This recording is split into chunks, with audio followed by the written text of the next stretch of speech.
আসসালামু আলাইকুম, আমি ফাতেমাতুজ জোহরা পুষ্টিবিদ হিসাবে কর্মরত আছি বাংলাদেশ ডায়াবেটিক সমিতিতে। আজকে আমি কথা বলবো প্রি ডায়াবেটিক পেশেন্ট নিয়ে। প্রি ডায়াবেটিক আসলে কি? যাদের আসলে ডায়াবেটিক হয় নাই, ডায়াবেটিকের ঠিক পূর্ব অবস্থা, তাদেরকে আমরা প্রি ডায়াবেটিক বলি। আমরা প্রচুর প্রি ডায়াবেটিক পেশেন্ট পেয়ে থাকি হসপিটালে। সেক্ষেত্রে প্রি ডায়াবেটিক পেশেন্টরা খুব আতঙ্কে থাকেন যে আমার তো ডায়াবেটিক হয় নাই, এখন আমার করণীয় কি? ডায়াবেটিক যাদের হয় নাই, প্রি ডায়াবেটিক স্টেজে আছে, তাদের বেশিরভাগ ক্ষেত্রে কিছু হেলথ কমপ্লিকেশন আমরা দেখতে পাই।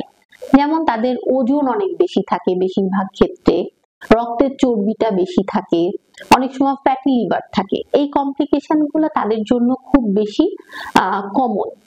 তখন আমরা বলি তাদের এই যে হেলথ হ্যাজার্ড গুলো আছে বা রিস্ক গুলো আছে, এইগুলাকে তাদেরকে আগে ট্রিটমেন্ট করতে হবে। সবচেয়ে বড় কথা, আমরা যদি ন্যাশনাল গাইডলাইনের কথা বলি, সেখানে আমাদের প্রথম যে কথা বলা হয় যে একটা প্রি ডায়াবেটিক পেশেন্ট যদি তার ওয়েট বেশি থাকে, তাকে ওয়েটটা রিডিউস করতে হবে। মিনিমাম তাকে 5 থেকে 10 কেজি ওয়েট যদি রিডিউস করে ওভারওয়েটের ক্ষেত্রে, সেক্ষেত্রে তার প্রি ডায়াবেটিসের যে হার সেটা কিন্তু অনেকাংশে কমে আসে।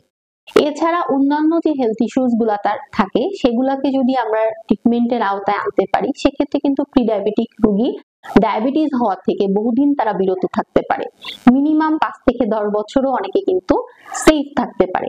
এখন যাদের ওজন আধিক্য আছে, তাদের ওজন কমাতে হবে এবং তাদের লাইফস্টাইলটাও কিছুটা ডায়াবেটিক পেশেন্টের মতো, যেমন তারা এক্সট্রা সুগার, চিনি, গুড়, মধু মিশ্রি মিষ্টি, মিষ্টি জাতীয় পানীয়, এই খাবারগুলো তাদের খাওয়া যাবে না। এবং এই স্টেজে তাদের প্রধান ট্রিটমেন্ট হচ্ছে ডিসিপ্লিন এবং ডায়েট।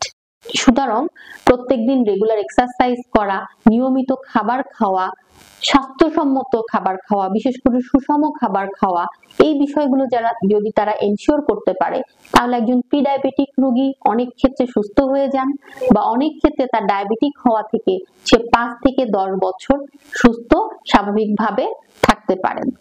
তবে এক্ষেত্রে সব থেকে বড় যে বিষয়টি গুরুত্বপূর্ণ, সেটি হলো অবশ্যই একটা নির্দিষ্ট সময় পর পর তাকে হেলথ চেক আপ করতে হবে। এই ক্ষেত্রে রোগী যদি অবহেলা করেন, তাহলে কখন তার ডায়াবেটিক হয়ে ভিতরে ক্ষতি হয়ে যাবে, এই বিষয়টি কিন্তু আমরা আসলে বলতে পারবো না। তো এই জন্য অবশ্যই তাকে সচেতন হতে হবে এবং সুন্দর একটা জীবনযাপন করতে হবে, তাহলে তার লাইফটা খুব সহজ হবে। ধন্যবাদ।